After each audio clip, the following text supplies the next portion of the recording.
I feel like we have something for all of them, ultimately, because we keep hearing the same thing where it's like content is the hard part. Content is the hard part. It's like, okay, well, we have a solution for that. It's just how do we get this integrated into your process?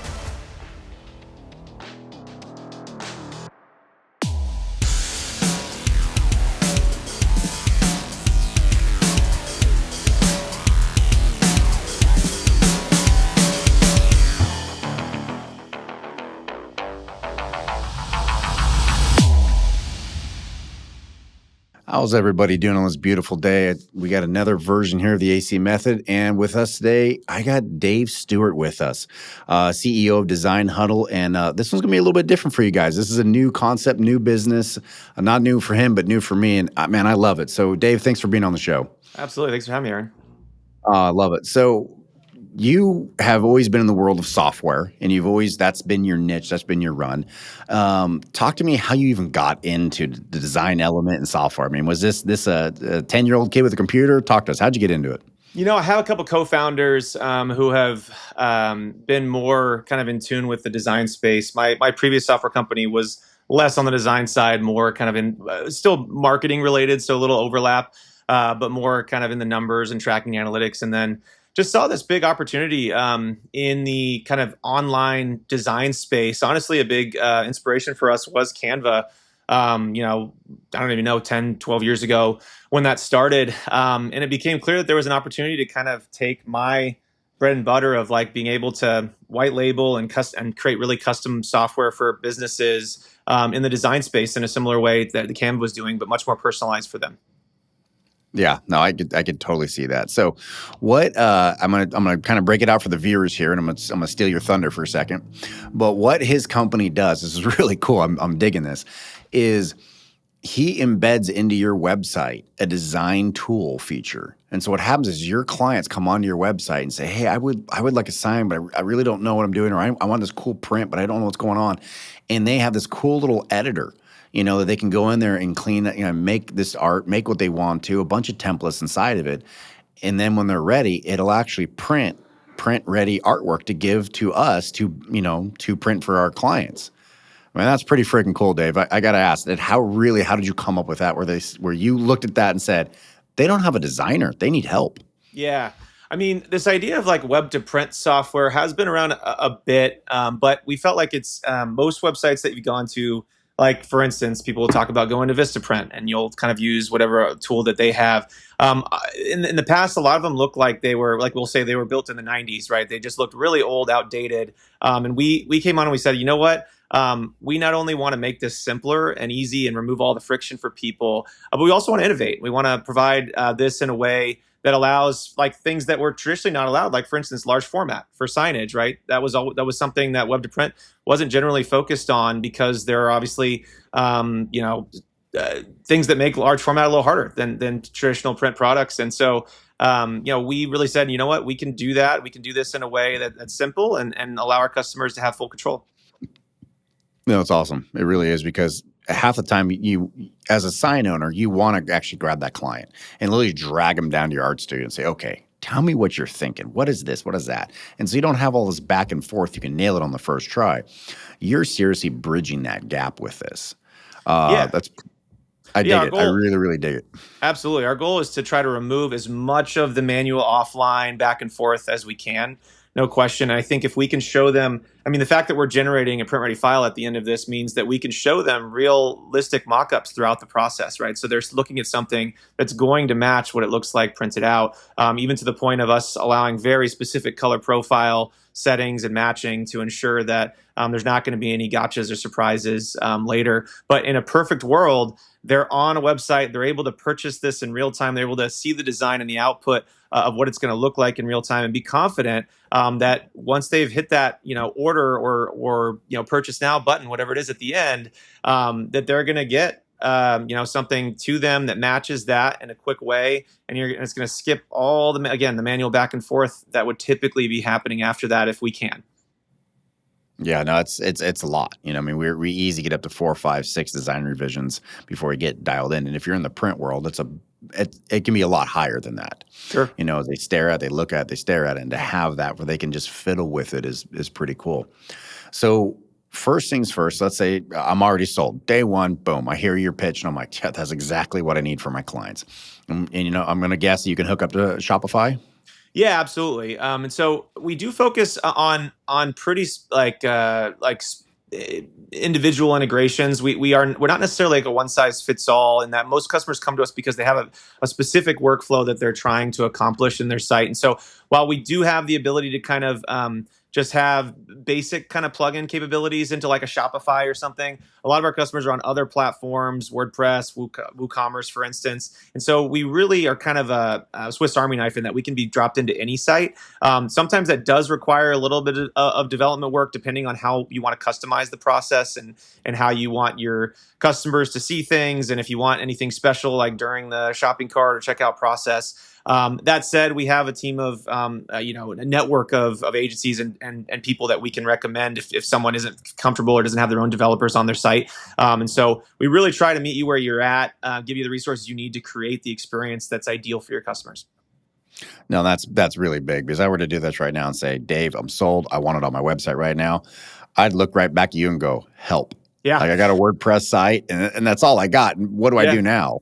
Yeah, and you know what's interesting is that a lot of like other web to print kind of software companies in the space. Well, first off, not a ton of them are U.S. based, and so it's difficult to have direct conversations with them or to get on a call and actually talk through it. But that's really our specialty. Is we're really hands-on. We work very directly and closely with our customers. You'll always be able to get someone on a phone call, because it's really important. Like in your case, where hey, I don't know what to do with our website. We're going to walk you through the next steps. And while we may not be able to do all the work for you, we'll hook you up with somebody that can, and then we'll play kind of middleman with that person, even if you want us to make sure that it's getting done the right way, and that you're going to end up with something that you really is going to help out your business.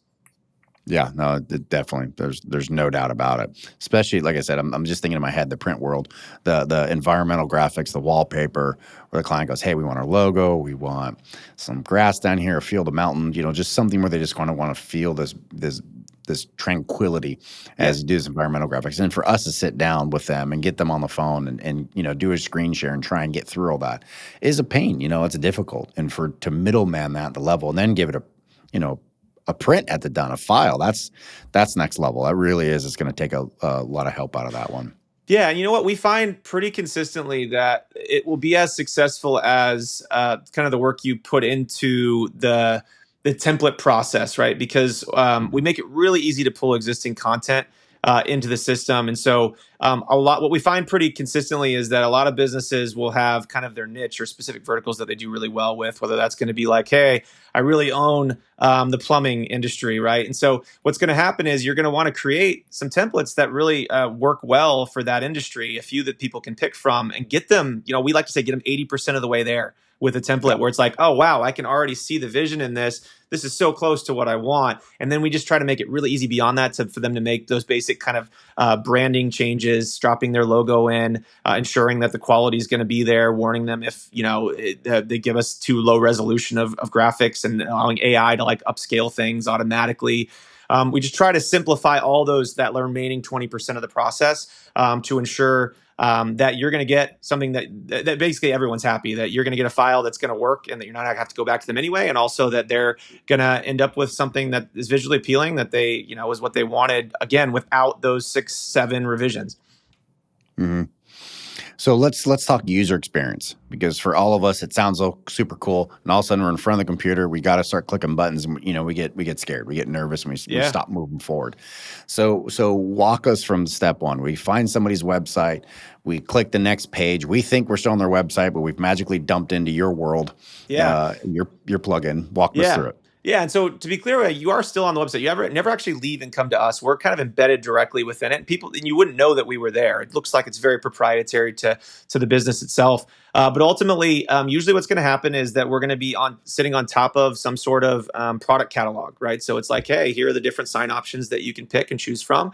And then there would be potentially like sub options within each maybe size or dimensions of whatever sign it is, and say, hey, here are the available templates that you can pick from. And so you'd pick one and there'd be like a design now button, right? And it would just open up a really simple editing session right there, right on the page, that they can come in, make some basic changes to the template, upload their logo, maybe change some colors. We make it to where we have a lot of functionality in our editor, but most of our customers actually turn off most of it. You have really easily controlled to like turn on and off the things that you want. So what they'll do is they'll turn off a majority of it to just simplify the customer experience as much as they can. Like get rid of all the things that that would potentially trip them up, that they wouldn't understand, and just leave the things that are going to be covering the majority of what these people are actually wanting to do, and get rid of all the other clutter. Okay. I'm with you on that one. So, file types. What file types can you guys read? Yeah, I mean, ultimately, when it comes to pulling in templates, right, we've really rallied around the PDF format. We found that customers that have existing designs that they want to kind of as a starting point, either are doing that in InDesign or Illustrator, maybe Figma, and so all of those can export to PDF. So we take that, pull it in, and now we have a template in the system. It's just based on that PDF. Ultimately, all we really need is the fonts to allow the text to be editable. So give us the PDF, give us the fonts. That's the template creation process. When it comes to the output side of it, any sort of mockups that we're showing the user can be done like as JPEGs, PNGs, even TIFF files. But ultimately, for the print ready, it's going to be a print ready PDF, and that PDF can have even some pre-flighting kind of built into it if you wanted. So like we can convert text to outlines. We can make sure everything is getting converted to CMYK using whatever ICC color profile settings that you have. And so we'll do a little bit of that side, but ultimately it's going to be a file that ideally you just drop into your print workflow, and it's kind of ready to go.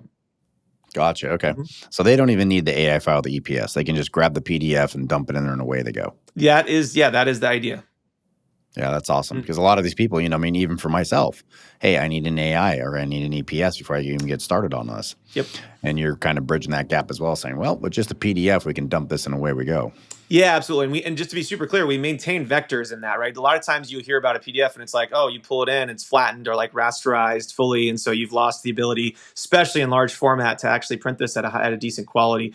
We maintain vectors everywhere. And so no matter what, we're going to be able to size this thing to the extent that we need to. And then on top of that, obviously, if there are raster images, right, we're going to make sure that DPI is high enough. We're going to warn someone if it's not. We're not going to let them continue. We have upscaling, again, built in to where we can actually increase the resolution for them automatically. So all of those pieces are super important to, reduce that back and forth that would otherwise happen after they've submitted an order. Sure. No, I'm with you on that one. Mm-hmm. Let's say I do a design. I grab one of your templates, drop my logo in there. I'm pumped. I'm stoked.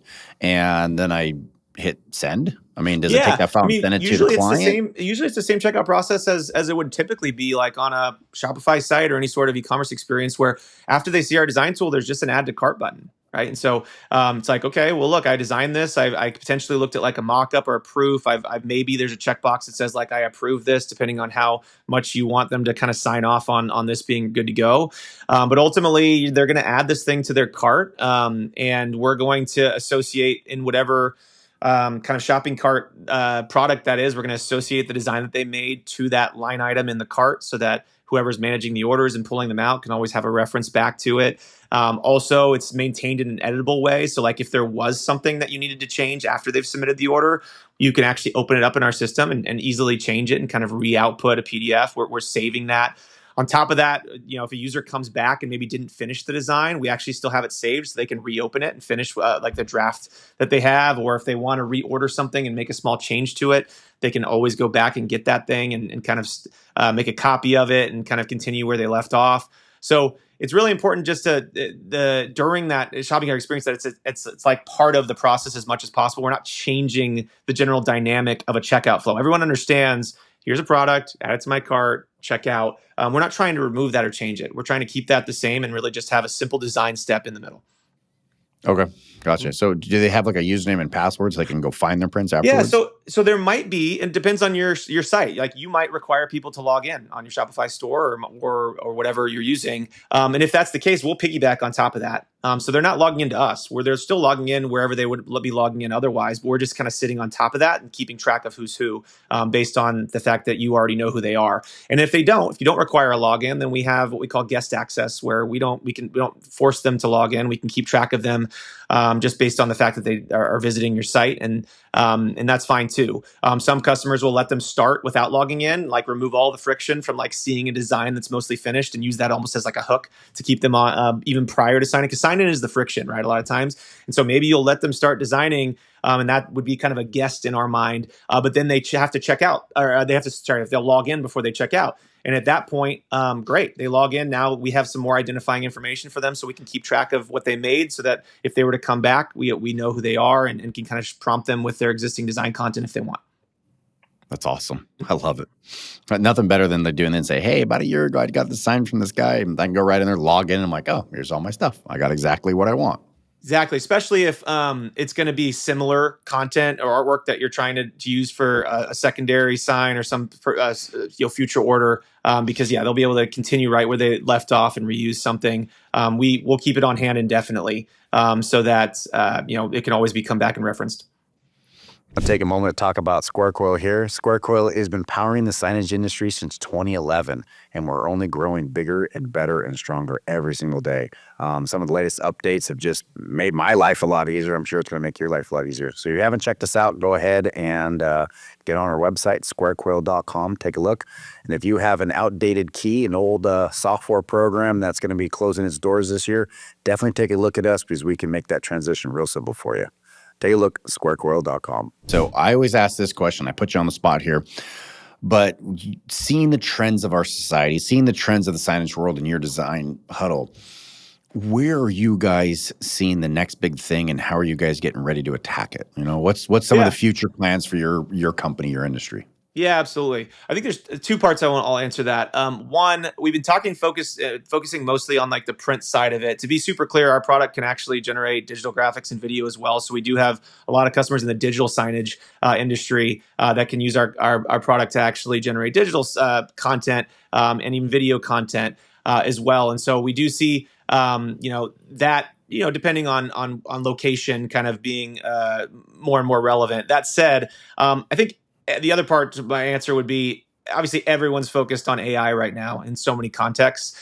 And AI in the context of design has gotten a lot of attention, in that, you can go on to ChatGPT or whatever you're using and just ask it to kind of generate artwork and kind of do that. Now, I mentioned one of the features we have is like AI upscaling as just one simple example, but there's all sorts of AI that can now be used to both generate images from a prompt, alter images. So it's like, oh man, I have this great image, but I want to remove these specific things from it. I want to change this color. I want to alter this. And AI has made that really, really easy now. Traditionally, you've had to be an expert in Photoshop to be able to go in and make basic changes to images. In our product, we've just made that super simple for you to come in, take an image, tell the prompt exactly what you want to change, or even just highlight the specific areas, kind of using drag and drop. And we're really trying to democratize those features where we can make super simple edits to existing imagery to get it to where we want without having to be a professional designer and figure all that out on your own. So that's one example. I also say that just entire design creation, right? So that's like if I have a photo or image that I want to make some basic touch-ups or images to, that's what I was describing a moment ago.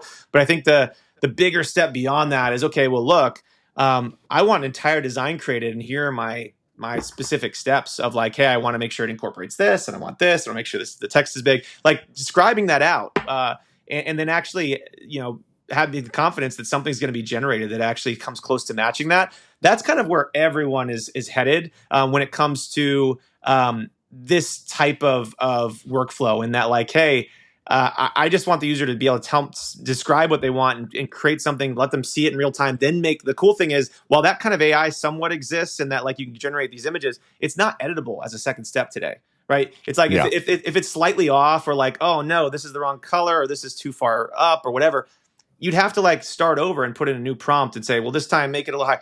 We think that that's a terrible experience, right? The second step should be, okay, well, now that you have that, now open in a really simple editor and just drag it up a little bit, that one part that was wrong, or change this one color because it was like 90% there. Make it easy to make those secondary edits and then be finished. And so that's our focus. Is we already have that second part, and we're really we're heading toward that first part. Is like, hey, how do we generate something as a starting point without having to even pre-create a bunch of niche specific templates for customers. Like, how do we make it to where these could just be created automatically? We create hundreds of variations of them and give the user really quick and easy access to kind of have a starting point. Because giving someone a blank canvas, not going to work.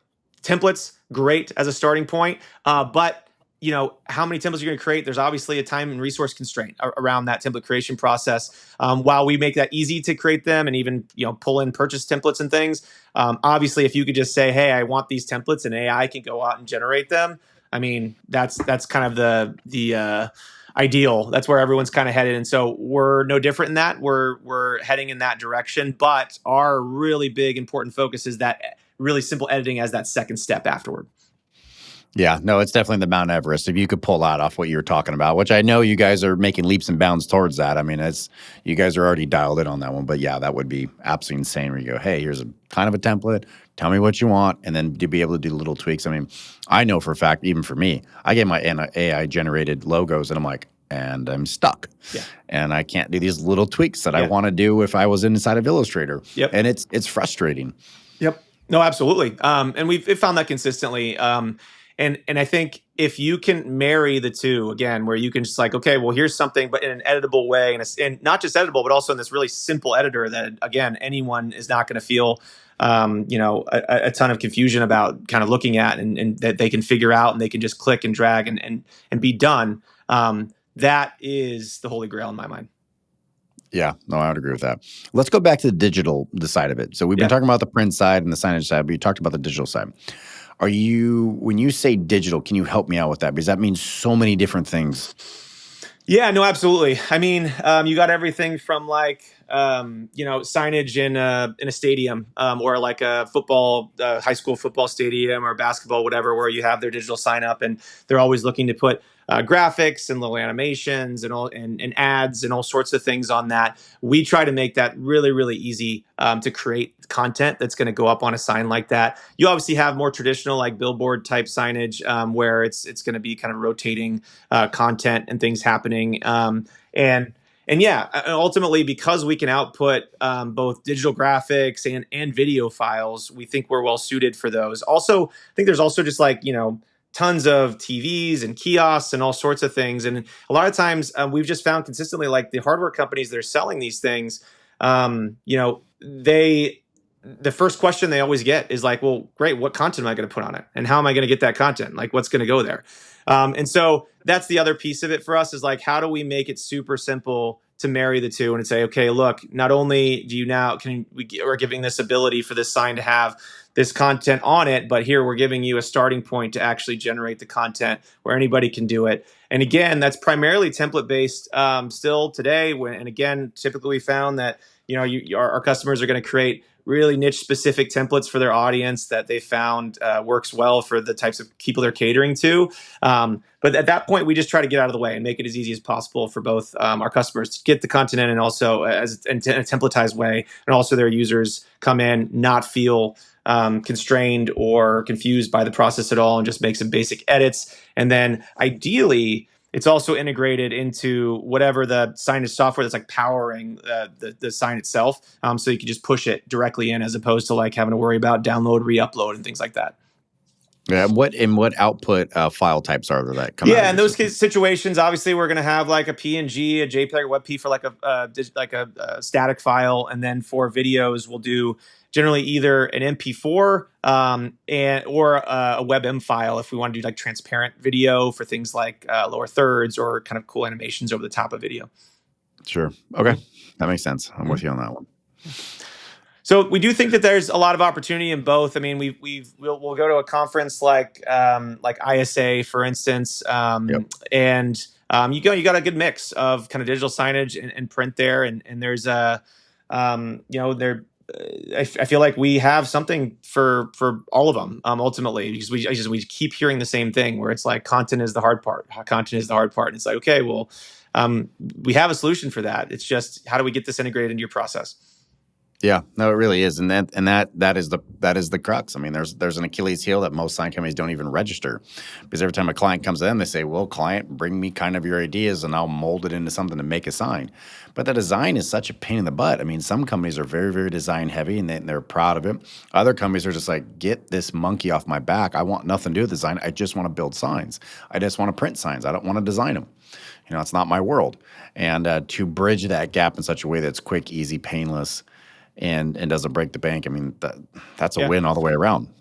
Yeah, and I will also mention that even for the ones that do have design on staff and are sending you a file, what a lot of our clients will do is they'll actually use our product to kind of validate that their PDF design that they're uploading matches the quality that it needs to be, that's correct dimensions, that it has bleed, for instance, that it needs to have.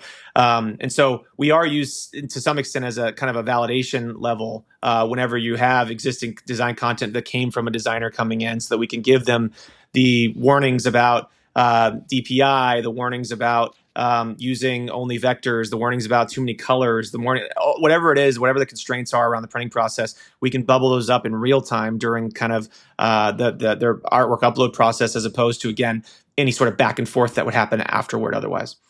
Yeah, I can see that. I definitely can see that. My mind's just spinning right now. I got so many ideas off of this and what we could do with it. You open a lot of doors. You really do.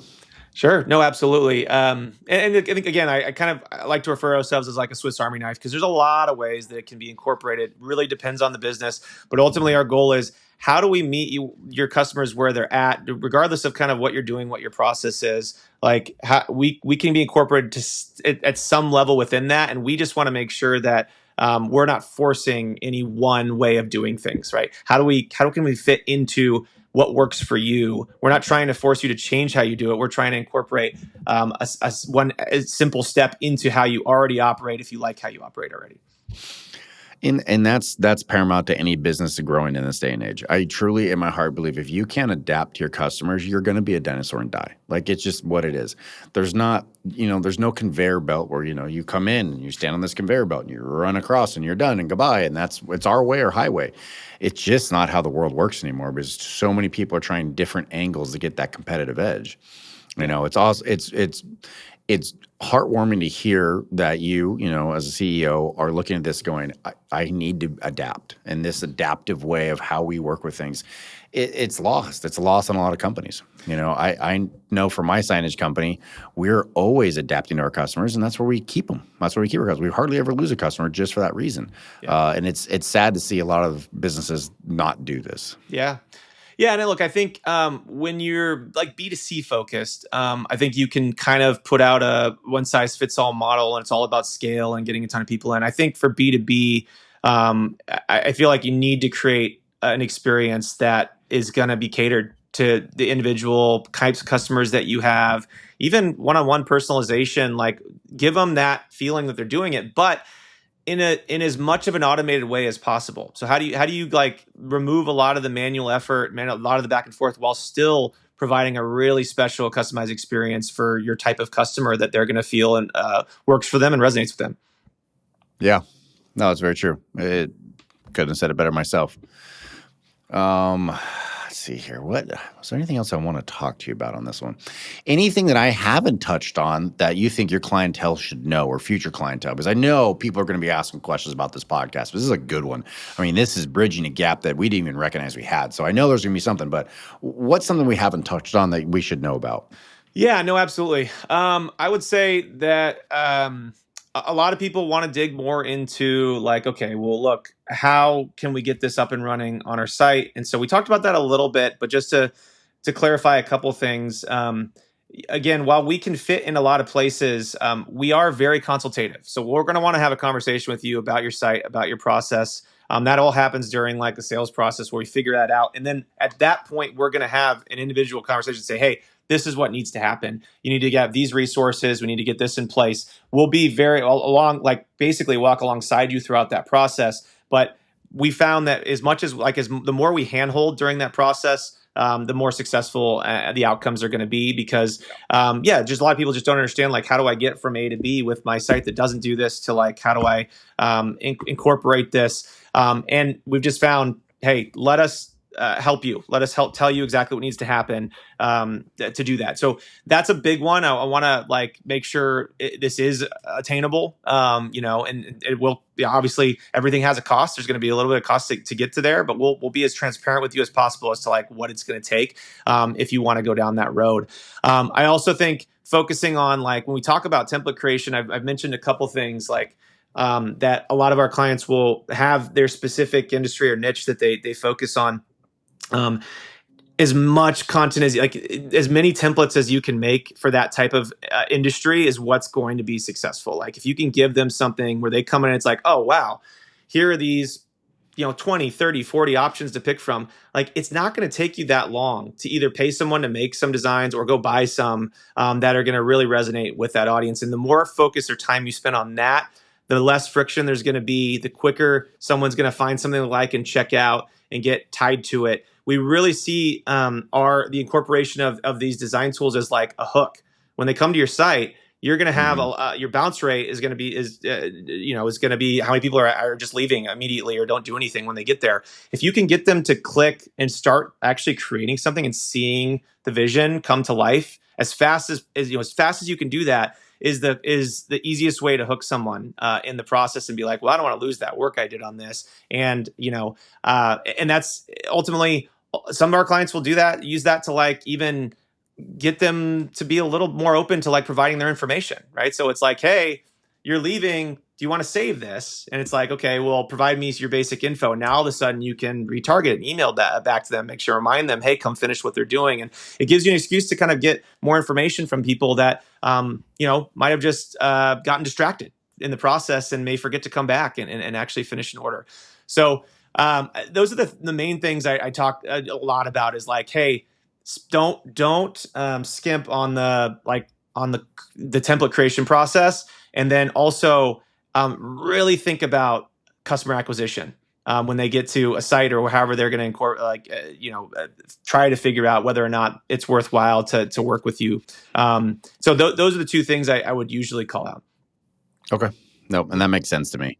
And the more the template creation that you have and the more you give them without going completely overboard, the better off they're going to be able to just drag and drop and click and play and away they go. Exactly. If you can reduce the time to finish a design from like, I don't even know if they were starting from nothing, obviously, who knows, an infinite amount of time. But if you could get that down to like 2 minutes even, because it's like, click here, change this, drop my logo here. The conversion rate is going through the roof just on that. And I don't think people take that seriously enough. And I'll obviously look, there are going to be some businesses where your customers are more inclined to have design on staff and submit you something.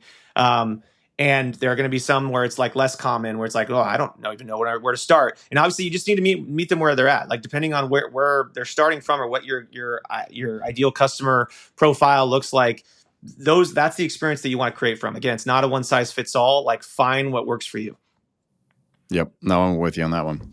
Dude, this is enlightening. I'm digging this. I'm really digging this. A lot of people, they throw their website out there and they cast a very wide net and they hope that somebody finds it and gets intrigued enough to click the button. But to actually see their own logo on the website within minutes, that is a big hook to landing that client. Like this is a big advertising niche that someone can bring to the table very, very quickly and do that. So that's huge. Dave, I can't thank you enough for coming on the show and introducing your company to us and being able to talk and through that. Up until 2 weeks ago, I didn't even know this existed. You and I sat there and talked for about half an hour. I just kept poking at you, trying to figure out what this business is. And when I finally understood it, man, the lights came on. And I was like, you are filling a void that I didn't even know existed. So thank you very much for coming on the show. I appreciate it. Absolutely. Thanks, Aaron, for having me.